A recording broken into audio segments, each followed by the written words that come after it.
right. We got a great packed room too, Derek. We got a packed room. We got our state champion group 3, not like the old days, the sectional, the whole entire group, state 3 group champions, Old Tappan.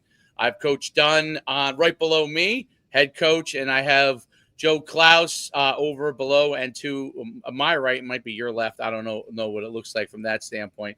But this is a great opportunity to talk to these guys about what they did. It's a phenomenal accomplishment. I think it's the second one, group championship, right, that they've gotten. And the way New Jersey has changed their format to win the group championship is really, really a difficult task, not just because of, you're playing the whole entire state, but the number of games that you have to continue to be on point for. I think it was 14 games total. Did you guys end up playing? 14? 13. We had one bye week. Yep. 13 games. So that's a lot of games. It's an extended amount of time and extended amount of difficult games that you guys have to actually play. So it's great to have you on. We had Coach Dunn on several months ago. I joked before. I said, that podcast was heavily watched, but apparently not by any of your opponents. So they didn't get any tips on how to possibly stop Old Tappan. But it was awesome. And what was really awesome, and just some of the clips I have, because, in the past I had helped them out as an analyst. This year I was very poor. I only did one game. So I fired myself from that job. I'm officially fired. Although I still enjoy watching like the clips of the different things, because you guys clip it up so good. But it's amazing to see the performance and what you also did from an adaptation standpoint, right? Going with a new quarterback this year, obviously taking the guy who's really been your phenomenal athlete who was playing quarterback.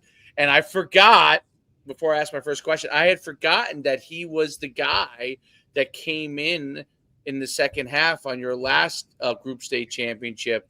And he threw that pass for the touchdown to what was the big receiver you guys had? Evan Brooks. Yeah, Brooks. So that was the end of the game there to cinch the game. It's interesting. It's kind of like a foreshadowing on what he ended up becoming. So it's really, really cool to see that. I'll kind of start with Coach Dunn here. What from the last time getting to this road to the state championship all the way? What did you learn from the last time you guys got there? And then I think last year you were in. Were you in it, or 2 years ago were you in it and you had lost one of them, or no? Am I wrong? No, we won it 2 years ago. Then last year we lost in the sections. Okay, sectionals. Yeah. So what did you learn from going down there last time to coming down there this time that you really thought kind of might have helped you or made any differences? I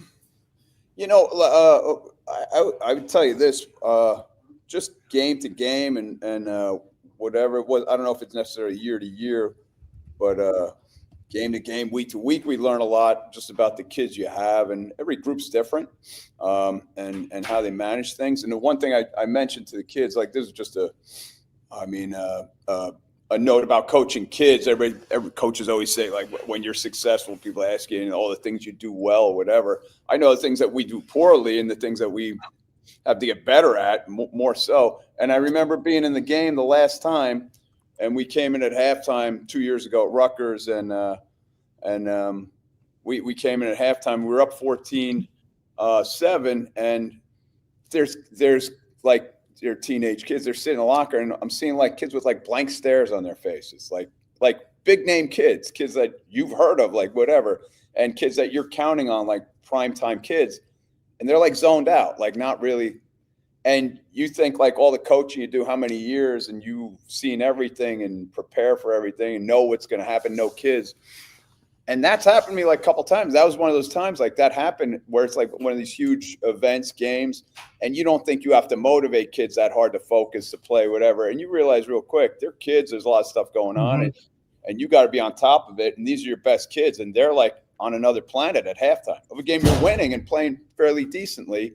And, you could see if you were losing and shell shock, whatever, but there was nothing like that. And you had to address it. And I told the kids that, like, coming in, like, I don't want to see kids with blank stares. Like, you got to be locked in and manage your emotions and level up to game time and not spend it all and I still can't explain why that happened, but it's, kids, emotions, whatever. And fortunately those kids were able to get it back and respond and play well in the second half. But I talked to the kids about it. You can't blow it all out on Wednesday, and we still got 4 or 5 days before the game, and you got to kind of manage that leading up to the game. So probably, that's one of the biggest things. That's really interesting point, because I've seen that a few times as a coach, and it's a hard thing to figure out when you're winning the game, especially when you're winning the game. When you see it, if you're losing the game, sometimes kids get shell shocked and you're like, okay, they're losing. They're not used to losing, or they're not comfortable. But when you're winning, that's an odd, that has to be an odd thing to walk into, because you're like, wait a minute, you're winning the game. Maybe it's not the blowout that they've been used to, like beating up on teams, but you're winning the game, and they're looking at it like it's almost like they're looking like for help there, right? It's like a lifeline, and it's a weird feeling to see that when you're winning a game. It's an odd thing. That's interesting that you not only that you recognize that, but you actually addressed that beforehand, which I think is and I bet you that made them a lot more comfortable. Did you think that they were comfortable coming into playing there this year, more comfortable? Yeah, I mean, I thought our team was, ready to go. I don't think we had I thought we had good preparation all the way up, but it was a long week for going from Friday to Sunday. And then, as always happens, like Joe will tell you, the day before the game, we're just doing our run through and trying to finish off everything was horrible. It was just a terrible practice. And to the point where I was losing my mind, so again, and I walked off with Joe and I said, whatever it is, we coached it up this week. Now they got to show up and play. It's got to be, we'll still keep coaching right up to game time through the game, motivating, whatever. But, it's always those things with kids, they're kids, everybody forgets that. I was talking to my dad, after one of the games, one of the playoff games, after the Pascagoula Valley game, and they'd beaten us and then we beat them. And he's what he thinks are the reasons why. And I said to my dad, I said, you're under the assumption that these 16-year-old kids are laser focused and giving every bit of ounce of energy and effort into everything they're doing on every single play. And he said, yeah, that's right. And I said, it's not happening. That's, you're like, no. It happened. Yeah. And that's pretty much Joe and I, and Pete, my brother, we tease each other we constantly got to don't overcoach it, just get them to play hard. That's, make sure they're playing hard and focused, So, I mean, those are the things that come up that you don't always expect, and they catch you by surprise. No doubt about it. Joe, it's the staff that you guys have, especially the core guys, obviously Coach Dunn, you, Steffner, who's been there for a long time now, right? Obviously, Brian's brother, Peter, that's been there for a long time. What is it about, especially with the other assistants, what is it about the relationships that you guys have, as far as, especially during game week, especially with the state championship? What is it that you're able to connect with those guys on that really helps to get you guys prepared at a different level?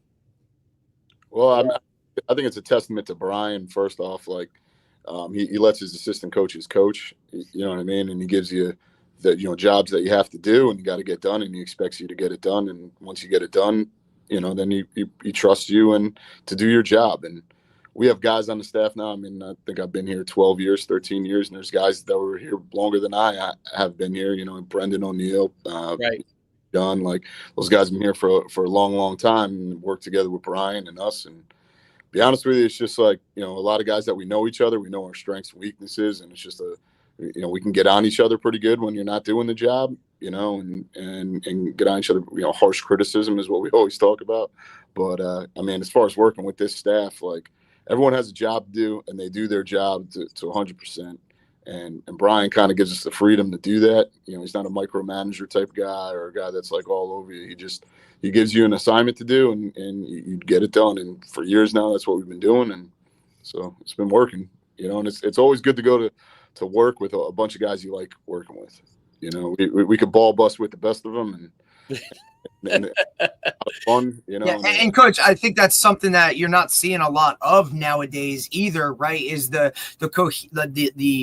staffs that stay together kind of for a long time, right? Because, you know, whether an assistant gets a head job or somebody's using it to kind of catapult themselves to a different thing, that cohesiveness of, you know, like you said, strengths and weaknesses, knowing who plays what role, right? And for the most part, like when you can keep those things together, and now the kids see and know who's who and all of that, like that's where I think the most success comes with programs that are true high school staples like you guys, where you're in the state finals year after year. There's something to be said when you have a staff that stays together and kind of continues that process year after year after year, right? Like you see a lot of these staffs now, like you said, like guys go different places or somebody moves on here.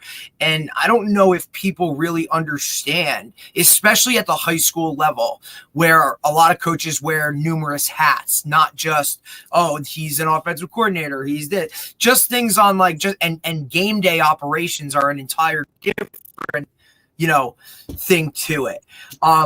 You know, that I think is so important when it comes to winning, that like I just don't think guys really get how much that really matters in terms of continuing year after year that success. Coach Klaus, tell Brendan O'Neill that I'm sorry I forgot him, because I know he's going to be very upset that I didn't mention him, because that will be the first thing, you know what I mean? He's already I'm just telling you. Yeah, that's right. He's already going to be upset about it. You either one of you guys can answer this question. Each year, I think what's really unique is that, especially with respect to Old Tappan, that you have a new person that rises up and steps up. And, you know, there's plenty of teams that have a superstar that they ride that go to the championship, and that happens a lot.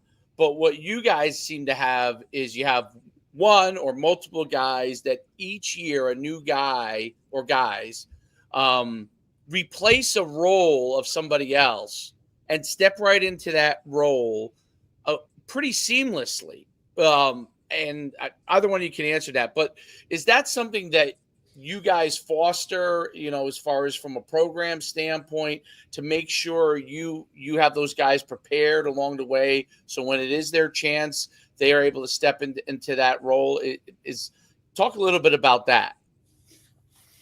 I'll say the first thing. I mean, the first thing is, and it goes a little bit to what Derek was just saying, but the kids, we take a lot of put a lot of effort and a lot of pride into developing the kids along the way, from the time they're ninth graders and even before when they were little kids, but and developing the kids and putting them into spots and identifying kids who can help you and what they're going to be able to do and projecting it down the road. Mm-hmm. But you know, the fortunate thing is that we have guys who do a really good job at it. Like Joe's an example of, he's an outstanding teacher of the game. Like we have good coaches. Our coaches are really good and know what they're doing and work hard at. But I got a couple guys, Joe being one of them, who can teach the game. And he can command a room and stand in front of a bunch of 15, 16, 17-year-olds and command a room in front of them. And his passion for the game comes out. And, you know, how much he loves the game comes out in the way he teaches it. And that rubs off on kids. So the kids, they're learning as they go. They're growing, developing, and when they get the opportunities, they cherish it and they move into it. And a lot of that has to do with, like, you know, also he does a good job of it, a coach. We take this real serious, like too serious sometimes, but we also understand, like, we're making these kids work really hard. You got to have some fun while you do it and be able to laugh with them and be able to have like a good time with it. Otherwise, it can get stale real quick for young kids. So being able to project that over not just weeks, but years that the kids are in the program, I think that's the biggest factor in what you're talking about, having kids who are able and looking forward to the opportunity to step into those positions. Joe, you have anything that you want to input on that? Yeah, just one little thing. Like, you know, I know everyone always talks about like Alex came into the game and when he was a sophomore, but I mean, he actually started for us as a receiver and corner on that team as well. So it wasn't like he was coming out, you know, cold off the bench. And I Right. always kind of bad for the kid about that because he was actually playing very, very good for us as a corner and a slot receiver as a sophomore. So like a lot of these kids have roles for us on the team that maybe no one else really sees, but everyone on the team knows it. And, you know, we take a lot of pride in like our scout team kids. You know, we call it the cheese, you know, because they got, you know, they wear like they pretty much run through them like Swiss cheese. They got those like yellow pennies on, you know. Right. But, you know, we give out a cheese player of the week. And a lot of times those kids, you know, take a lot of pride in that. And, you know, we take a lot of pride in running, the other team's offense and defense fairly well against our guys. And we develop them that way, and then they play special teams, or you know what I mean. And you don't really notice those things, but then when those special teams and they're making those tons of plays and you're giving them some positive feedback for it, then we see them in the off season. I mean, we want our kids playing other sports. All of a sudden, they start excelling in another sport, and you kind of know, like, all right, this kid's ready to take the next step. Or he shows up to the weight room all the time, and you're like, yeah, this kid's gonna make a jump. And a lot of times these kids surprise you. You know, a lot of times it's not the kid you think it will be, and all of a sudden, you know, he just keeps putting the time in every day, getting a little bit better. And I mean, there you are as a senior. You know, you're stepping out on the field. We had a kid, you know, this year, kid Jack Horgan. You know, was our nose guard kid, tough kid, pretty much standard old Tappan offensive lineman. You know what I mean? Offensive, defensive lineman, good, tough kid. Worked his ass off all off season, you know, plays another sport, and you know, stepped up huge for us. He was just behind kids that were pretty good, right? You know? That's what ended up happening to him. But I mean, he again was a situational kid for us, special team kid for us. You know, a couple of years now, had a great senior year because he just kept working really, really hard at it. You know, when no one was watching. So. Coach, I think that's important too. Like you said, you know, guys have roles leading up to it, whether they're as sophomores or juniors, right? It's like you don't get everything at once. You don't just step into an old Japan program as a sophomore and get handed the keys to the Corvette. You work your way there, right? And then with your talent evaluation and all of those types of things, like seeing those kids from a young age, you know, hey, this guy might be this for us. All right, well, let's give him a little taste of it on special teams and see how he does. Okay, well, look, he's dominating JV. Let's see if now he can work his way up to this role. I think by giving kids, right, and we do it in our program as well, where you give them a little bit of that, okay, now let's take the next step, and let's take the next step. As they continue to progress, that little bit of, you know, hey, you're going to get to do this week. Let's see how you do. And that encouragement, knowing that they have a role, they might be not a starter on offense or defense yet, but eventually work their way to it by giving them a little bit of that taste. And I think that's extremely important in terms of, you know, as you progress on a scout team or JV. Coach, this question is kind of for you. How do you break it up in terms of who goes with the JV team during the week and who, you know, has it been standard your entire career in terms of who you send down there, or do you mix and match it? How do you do it? No, it's total. It's literally week to week.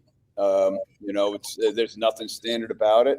There are when we play at home and have a JV game at home, the kids will practice with the varsity team, jump the fence, and go play a quarter or two with the JV team, then come back to practice. I mean, phenomenal. Yeah, it's totally random, and it depends on what kids we need healthy for the following week, what kids need some playing time and got to get into a game, and we'll mix it up and just based on what's most important. You know what? Like we have our team kids, and we've talked about it. Sometimes they're better like the other team's offense in the JV games, because that's all they've run all week. Right? Yeah. So I mean, how do you break it up staff wise, Coach? Do you have certain coaches that always go JV? Yeah. So we have the same three guys that run with the JV kids, whether they're traveling or at home. And, you know, when we're home, we try and get all the coaches for part of the JV game over there just to show that the kids, you know, they're getting coached by everybody and that we're all interested in how they do and play. So I think that's important, you know, that everybody's over there involved in what's going on. And so that's – yeah, and like I said, it's week to week and depending on the schedule. But, you know, that Monday's important for those kids. And they don't get much time off like JV kids. They're working hard all during And I the week. constantly tell guys, when they like, oh, why am I playing JV? It's like, buddy, like you just got to run around on like every special team and then got some burn at the end of the game on Friday night. And now you get to go play another game on Monday rather than have to go run lift film. Like football, you don't get to play a lot of games. And so now you get to go do that. Maybe you're in a different role as a JV player. You're playing in different positions. Like those things are extremely important. Yep, for sure. Do the kids that come up in the program, do they know what the expectation that is set from the previous groups, or is this something that when they come in as freshmen, or when they come from freshman team to when they start to come to you guys more on a regular basis, do you have to set that expectation with them? Is there an understanding from those kids that they know what's expected of them? How was that handled? I mean, we do a lot of little things along the way. One of the big things, like we kept a handful of freshmen with us for the playoff from there. They're all welcome to stay, but a lot of guys have different sports, whatever. But a lot of kids want to be part of that, and they learn kind of like as they go through that. So that's a big part of it. The ninth graders are involved in this. We do, not on day-to-day practice level, but in terms of like being part of the team and meals and being around and watching some film and things like that. So I think they're in the same locker room. They get the idea of what's expected and how we operate. So I think that kind of translates. From the younger standpoint, like we have the extending programs, and honestly, I think I did better years ago of like incorporating it a bit more. But I see it a lot in the summer and in the season getting to their games, and So I think we've got a pretty good character. A lot of young brothers, things like that. It's like the typical things that happen naturally. Well, that is a big thing, right? The younger brother sees the older brother play, communicate, all their friends play. That I think that's a big deal. I think also that there's, you've been able to establish a culture of football within that community, which is really strong, and really, it's become a situation where Old Tappan is looked at, and we were talking about this this morning, me and Derek. Old Tappan, other than the parochials, is the only North Jersey team to win the public to win a public championship. The other ones were the parochials, but it was the public school wise, it was only Old Tappan. And Westwood. The Westwood won the group championship? Yeah, they won it last year. They beat Rumson Fairhaven. Oh no, I'm talking about this year. Oh. Yeah, this year was the only. Yeah, you guys were the only public, like North Jersey, other than the two. The only North public that took home a group championship. Like it was that was it. Like everybody else was South, and we're not talking quote unquote Central, other than Rumson, right? Everybody else was like Philly. Yeah, and parochials, having lived down here for quite a while, like when you get towards like Philly, unless they're willing to cross over into St. Joseph, PA, or like a Power or Roman Catholic, they want to stay in New Jersey. There's not a ton of parochials, so those kids stay in public, and it's helped them a lot become powerhouse programs, and the coaches have been able to kind of make penetration from that standpoint. You guys have been able to do a great job of it in North Jersey. And down here, Rumson has done a great job of it. Really, right next door, obviously, is Red Bank Catholic. And then next door to Red Bank Catholic is St. John Vianney. But Rumson has done a really great job of it. And what I'm noticing, and in particular, Rumson and you guys, what I'm noticing is that culture has become so powerful that the kids know that this program is going to give them everything that they need, just like your program is going to give them everything they need. And that's like nuts to bolts, becoming a great football player, becoming the best student they could be, opportunities at the next level, right?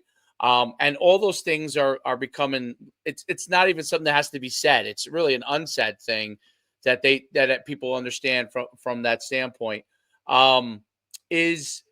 do you think that the structure, like the conference that you guys are in, has that been advantageous for you from a playing standpoint? Because I remember back in the old days, you were one of the only guys, Coach Dunn, that was like, I'll go play St. Joe's and all that kind of stuff.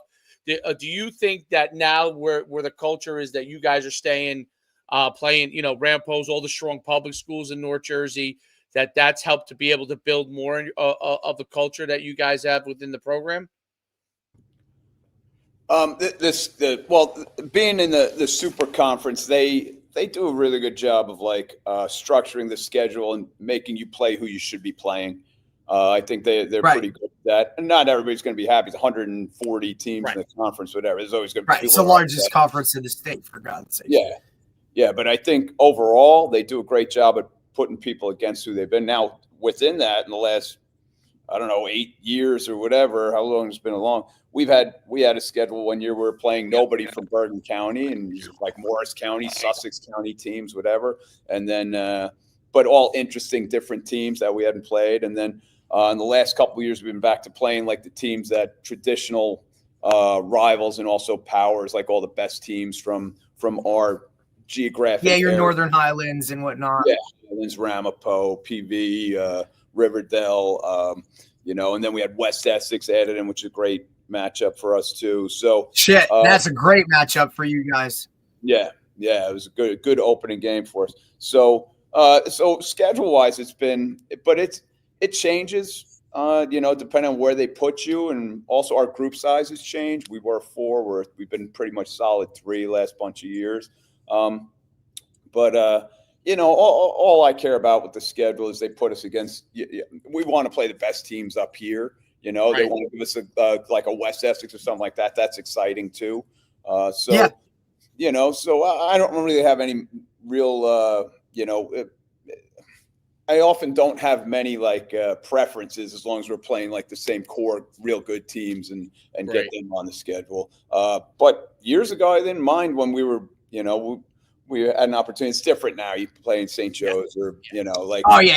It's a totally different, even as you guys as a group 3 power, that's just a different, and it's not throwing shade on any of your guys or anything like that. No, our best kids can play. It's an absolute different freak. Yeah. I mean, look, I went to Group 1 Butler. We used to play DePaul and beat them every year. That shit ain't happening. You know what I mean? Yeah. It's not. I mean, Coach, my introduction to you was when I was at Passaic Valley, that we used to play you guys every year or have to deal with a Fuller brother or some shit. I mean, those are still comparable matchups. Now, how do you get certain divisional games and then you get to go and choose 3 out of division games, or do you get what they give you? They so you can request, you'll get your division games, and this year TNEC came into our division, but they're moving into Ivy, so we just opted out of it and took a paper or whatever. No, thank you. Yeah, and actually they did a good job. They were not bad coming out of the Ivy this year. The guy did a good job. Right. So, listen, you're talking some traditional. When we talk high school football in New Jersey, TNEC, what it used to be right before the privates came and take everybody. Shit, TNEC was rolling the dice with all of them. We talk about that, Dave, right, with Hackensack all the time. Yep. And I was just curious how it works, Coach, because down here in the Shore, there's 44 teams and whatnot. And, you get your divisional games and then you get your 3 request games or whatever. The thing about the Shore that's different is that they change divisions every single year. Yeah. Right. So you don't even get a home and home with certain teams. You may play the same team on the road for whatever, because, and it's based off of your last 2 years, how well you did. Do you bump up? Do you bump down? For a while, they weren't even going with geographical. There was, a lot of Ocean County teams going all the way up to play Monmouth County teams and vice versa. And, down here you have, you have your 3 parochials within the Shore Conference in Donovan Catholic, Red Bank Catholic and St. John Vianney. And that's it. Right. So they don't have their own little division to beat up on each other. They kind of have to sprinkle in certain games. So scheduling kind of matters a lot more down here. But I was just curious as to how it worked for you in terms of scheduling guys. For you, I would think a West Essex, maybe not, maybe you don't want to open up against them, but at least you're playing opponents that get you ultimately ready for the playoffs, right? Like I always love these teams that go, whatever one and have played really no one, and then they get in the playoffs and it's like they're out in the first round. Like you got to set that schedule up to play teams that are going to challenge you in some way, shape, or form to get you ready for when you have that playoff run so that you guys can continue to go deep like you do, right? Am I mistaken in that? Do you have the same philosophy? Yeah, I mean, you want to play the best teams. I mean, but at the end of it, and Joe could answer this too. Like, I don't know that I don't think that we do anything. Like I tell the kids, I'm good at one thing, that's compartmentalizing, worrying about what's in front of me right at the moment. Like that's it, and not worrying about stuff that happened or stuff that's going to happen. So I don't know that we worry all that much about planning stuff out for the playoffs. Right. I think we just worry about day to day, like how we're getting better, what we're doing, but I mean, when you compare like the different teams that you've got to go against, whatever, I always do say like we got to do stuff that's going to beat the best teams. Like I'll tell the kids like that we can get away with that crap and beat anybody. It doesn't matter. Like we got to do stuff that works against good teams. Like 100%, 100%. How they're going to play you, and that the only way you learn is going against good teams. So certainly setting that bar where it is, like that's certainly how you get better. And then kids can be fooled really easily into thinking they're really good. Hell yeah. And they're not. And you got to stay on top of that all the time and point that out and continually work to get that out of a kid's mind. Like keeping a kid and telling them, making sure that they're confident enough to play well and know they can get the job done, but still being humble to know, like, I'm not that good. I got to keep working and working. I got to get better. I got to get better week to week. Yeah. I think that's hard because the social media, right, Dave? Like you see the social media guys and you're all telling them they're good. Go ahead, Dave. Sorry. I think that both of you guys do that well. Isn't that great when we talk at the same time? All right, I think both of you guys do a really good job of that because, like I was watching the Life of Nick Saban, which is, by the way, fascinating. Like on the NFL Network, that one where he has like, I think he is Bill Belichick. It comes in and it's fascinating because like his thought process on things. That's what I find fascinating about it. Like what he's working through on things. Not a lot of people think that way, right? Even good coaches don't think that way. The way that he thinks about it, I say, is like kind of like it's a whole next level way of thinking about improvement. I'm not talking about winning games. I'm talking about like improving each day. And one of the things he brought up was when he was at LSU, they had a walk-off win where a ball got tipped on a Hail Mary. Their guy caught it, went into the end zone, right? And they beat Kentucky. And he was upset after the game, and everybody was like, why are you upset? Why the players are like that. The coaches are like, why are you upset? The fans are like, why are you upset? We just had this big win. And he knew that it wasn't going to be good enough to whoever they were going to play the next week. I can't remember who it was, but whoever they were going to play the next week, it might've been Alabama. And they end up, and he had a hard time at that time convincing everybody that was not going to get it done for when they play a better opponent. And then next week they went out and lost 31-0. And then everybody came back down to earth and they realized what he was talking about when he was upset. I think that both you and Joe have this ability to see that, yes, you won this game and it's good to feel good about the win, but we have to fix certain things because down the line or even next week, this is not going to be good enough. We need to personally improve at what we do in X, Y, and Z in order to get to that point, and we're not there. And I think that you guys do that uniquely. Now, I just listen to the way that you talk and I listen to the way Joe talk. Like you guys, as high school coaches, you think about it in that way, which I think is a different type of mindset. I'm curious, and me and Coach Dunn talked about this in the last one where he had to go through some of that losing early on when he was a head coach in the beginning. Do you think that this is something that you kind of developed over the course of your career and there were things that you started to learn over time that made you realize, hey, this is good for this, but not for this? I'll let either one of you guys answer that. Yeah, go ahead, Joe. Yeah, so I started off at Dumont. And we had some losing seasons there or whatever, and then we had a couple great seasons, and we push for a guy Jim Davidson, and I've always told from him, like, football's not complicated. There's only certain things to do with 11 kids. Like, you know what I mean? It's really don't make it more complicated than it is, but the hardest thing is getting the kids to play hard all the time, practice hard all the time, and if you can get them to do that, then you got a chance to win more games than lose.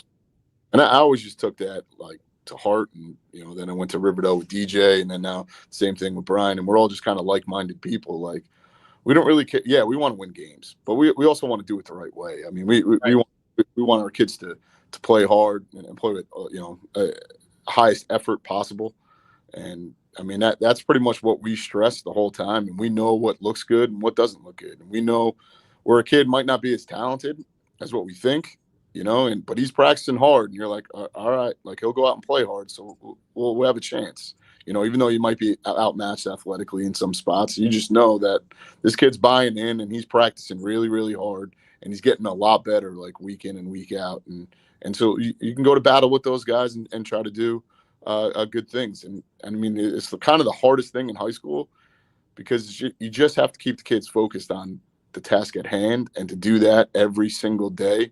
It's a grind, man, and it's a grind for these kids, and like, everything's so instant for them right now. I mean, they can go on their computers, get their homework done, get test answers. I mean, get all that Literally. stuff. Yeah, they could literally just do all of it right now. Right.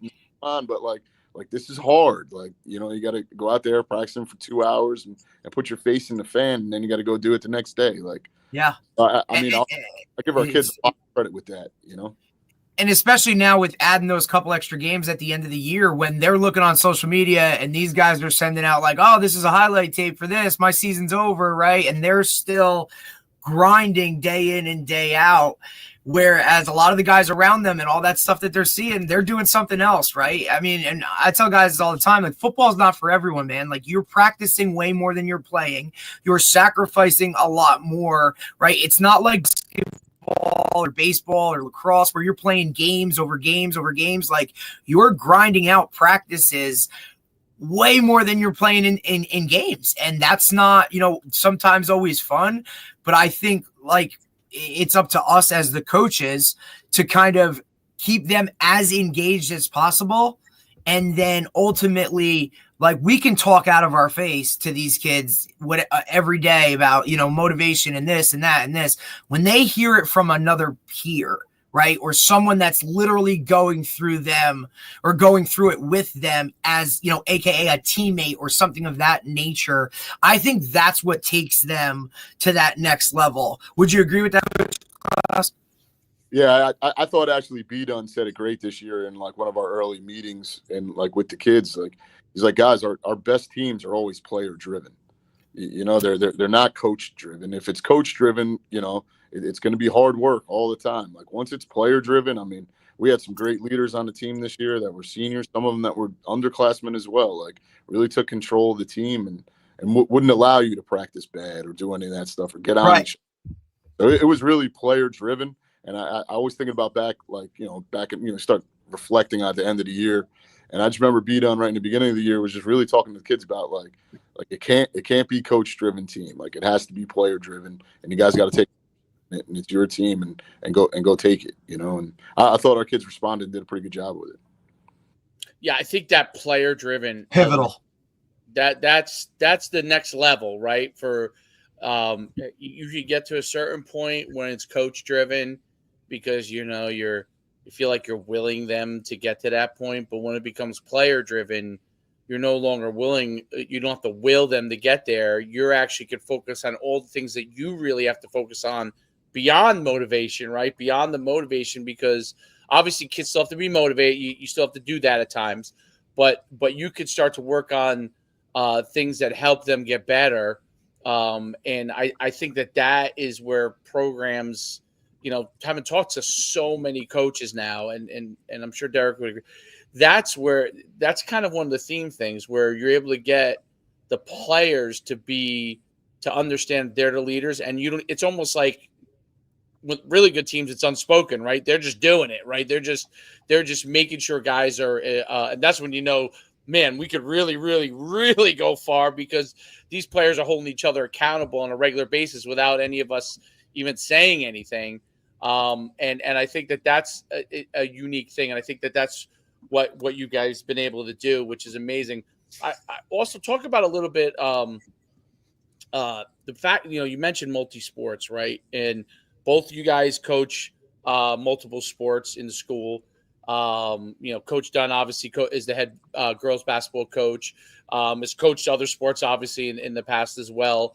You're coaching I'm assuming you're still coaching basketball with him, and you coach track, and then obviously Pete coaches track, right? So talk about how that multi-sport element is important to what you guys do. Wait, you two coach girls basketball together? Hell yeah. So you go from football season together to basketball season together? Yeah. Yeah. And you've been together how long now doing that? 13 years, something like that. You guys need to write a freaking marriage book. and then you could both retire based off of that shit, because that's phenomenal. And now, like, we know what it's like at the end of the season when you don't want to see those dudes anymore. You're like, all right, bro, we need a little break. And now you guys just, okay, let's change up the balls, and here we go. Shit, that's awesome, guys. That's phenomenal. That's really kudos to like how it works. That's awesome. It's a lot of beer drinking along the way is the problem. Shit, there's got to be something along the way. Yeah.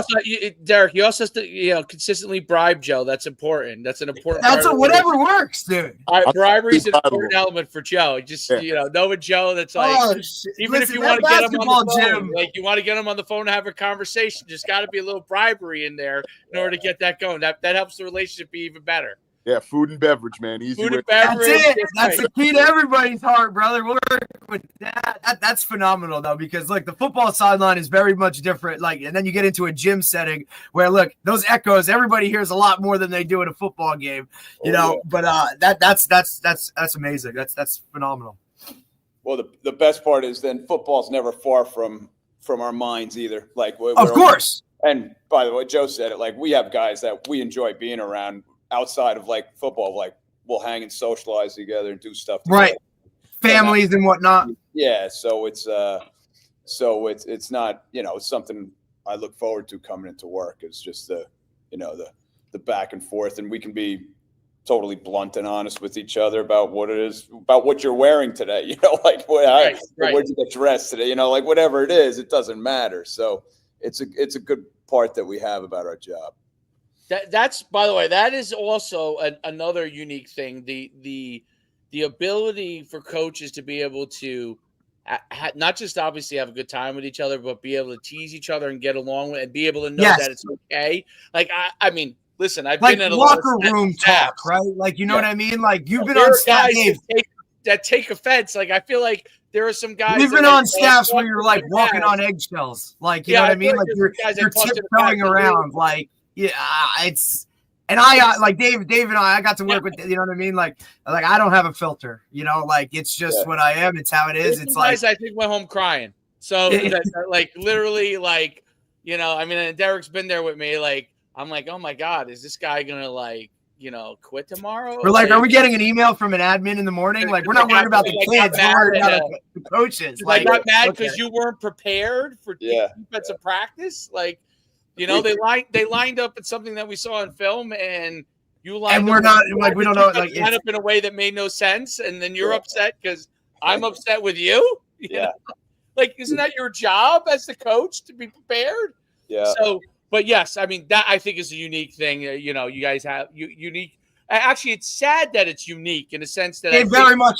And that's especially at the high school level, right? Especially at the high school level where, look, you can understand college and guys making moves to better their families or, move forward in their careers and whatnot. Like, so and that's what I grew up with, right? Like, at Group 1, but like I had the same coaches for a lot of years at Butler. And look, Dave has been introduced to like that culture and how it's like a cult, and it is what it is, that Morris County, whatever, but it's a small school. So it's a little different, but the fact that more coaching staffs aren't that way, it really is a shame, because that is what brings you to the office. That makes you, now you're not, we got to stay late or whatever. Like you want to do that because you want to be around those guys and push each other to get better. It really is a shame, Dave, that like that doesn't, and that it doesn't happen more with a lot of these places. It's like a revolving door, or it's, oh, this guy coaches in or teaches in the school, so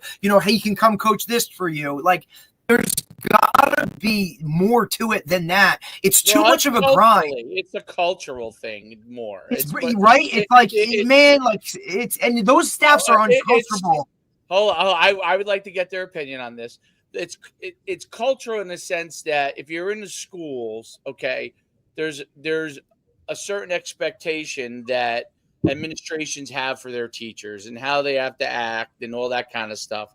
And many years ago, when you went to high school, when I went to high school, when Coach Dunn went to high school, like, it was kind of understood that the coaches, when they went into coaching mode, okay, or were coaching, they were able to discuss things and talk how they needed to. And when they were in teaching mode, it was kind of expected them to be a certain way, okay? But that part has gone away. So a lot of it has been like, there's teachers that in a lot of cases, if they join the staff, they expect it to be like this copacetic thing like teaching is, as opposed to competitive like coaching is, competitive where you're forcing in a lot of cases people to push themselves to a different level. And that includes you as the coach, not just the players that you're working with, but you as the coach to be able to go to that level. And I think a lot of newer teachers have a harder time with that.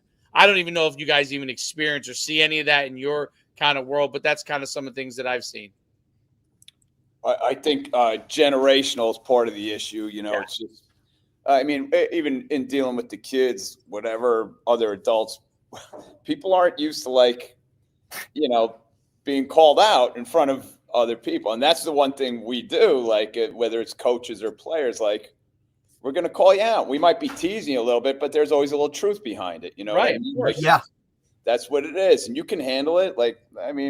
And I always tell the kids, the coach, the same thing. Like, listen, during practice, whatever, 2 hours, nobody cares about your problems. We don't care. Like, when the whistle blows, I care about all your problems. I really care a lot. And I care about the coach. But during practice, nobody cares. Get the job done. That's it. Right.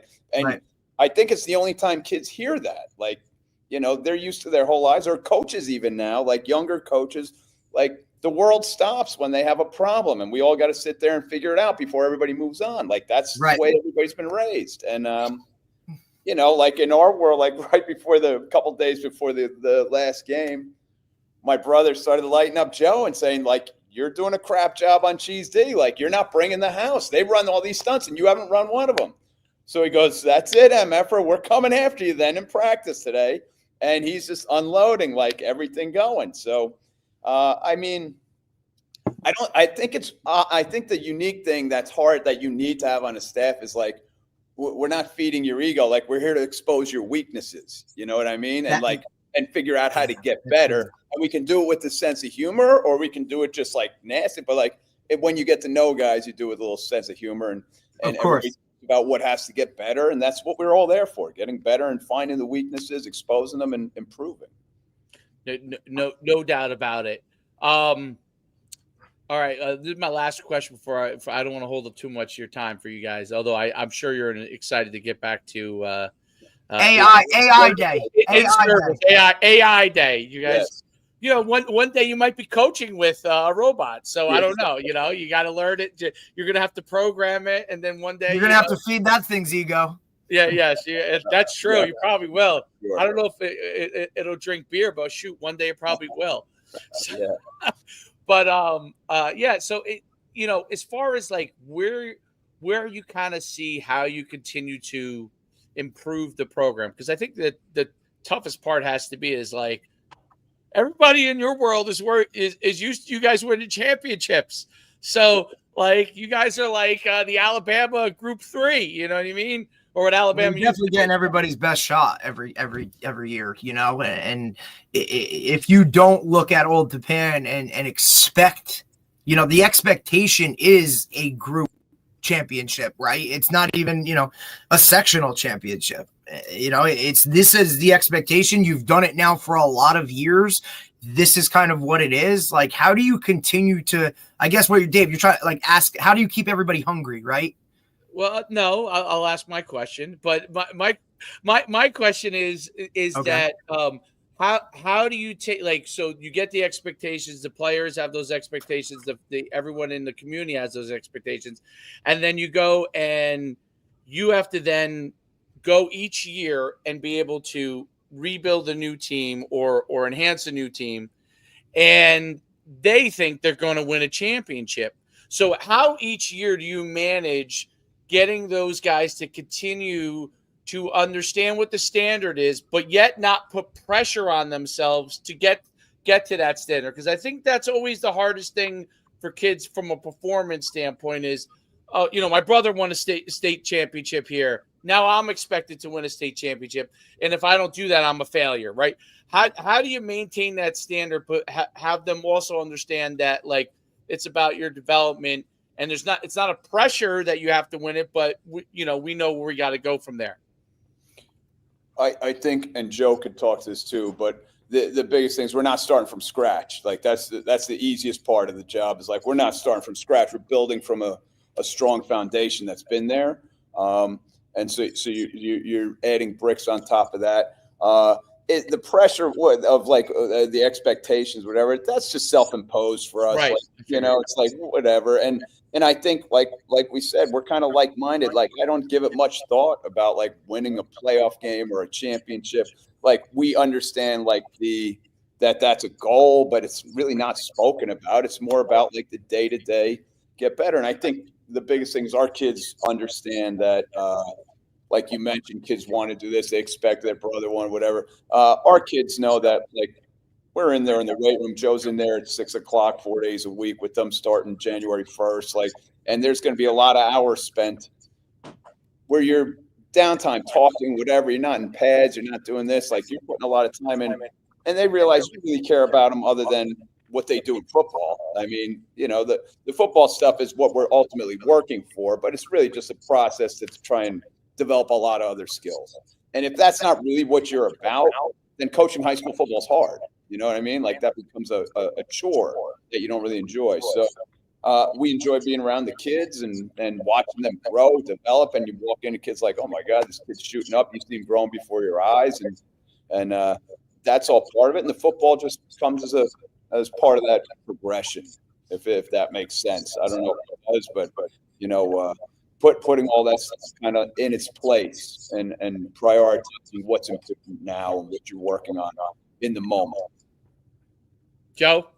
Yeah, I mean, I'll pretty much build off what Brian just said. Like, the thing is, we don't talk about it. You know what I mean? It's not even like, you know, hey, we're going to go to the state championship. It's like, no, can you actually get better today? Like, can you lift it, weight, and be present in the moment? We don't talk about any of that stuff. I mean, I think we mentioned it maybe in a meeting in the beginning of the year, like, you know, our 3 goals, and then that's pretty much it. I mean, the rest of the time is just how can you better yourself today? Like, you know, it's part of the reason why we've all been together. Like, we're very like-minded. I mean, Dunn says it all the time to the kids. Like we want you to be like grow up in this program and be a better person when you leave. You know, be a better man. Like, you know, show up to work every single day, no matter how you're feeling. You know, and there's a job that's got to get done, and you got to get the job done. And then once that's done, then you can move on to the next thing. And so, like, you know, right now we're, you know, kids are enjoying it, obviously, because this is, you know, they work very hard for it. But, you know, come in 2 weeks, like it's back to work, and you know, or you're on to basketball, or you're on to wrestling, or you're on to or what, you know, whatever you're doing, you know, like, and then take those skills and just keep showing up every day. I mean, I think you can be successful in life right now if you just show up every single day and show up on time. I mean, you'll pretty much be successful, and people will want to hire you because of that, because you'll have accountability. So yes. I think that's the thing we stress more than winning championships. I mean, to be honest, I don't even think we talk about it at all. We just want them to be the best version of themselves they can be. I know that sounds corny, but that's kind of what it is, you know. That is 100% the difference maker. I like that, the making sure you live in the moment and doing the best you can at that time, and it's that's the most important thing you can do, and it kind of builds off itself after that, right? It just kind of, each thing builds on itself. You're doing that each and every day, you're probably going to be in a pretty good place overall. And it's really interesting because it's so funny with, like, I'm sure you guys see all the stuff that goes on in college football. Obviously, recruiting wise, you're probably affected in some actually probably a large capacity with a lot of the stuff from a transfer portal standpoint.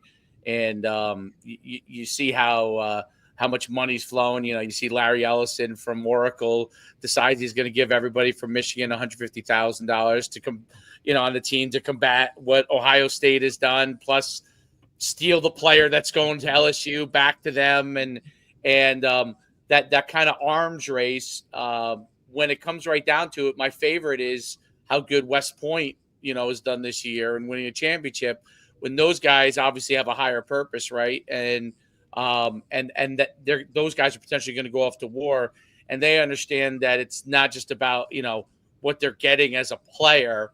It's doing everything, being the best they can be every single day.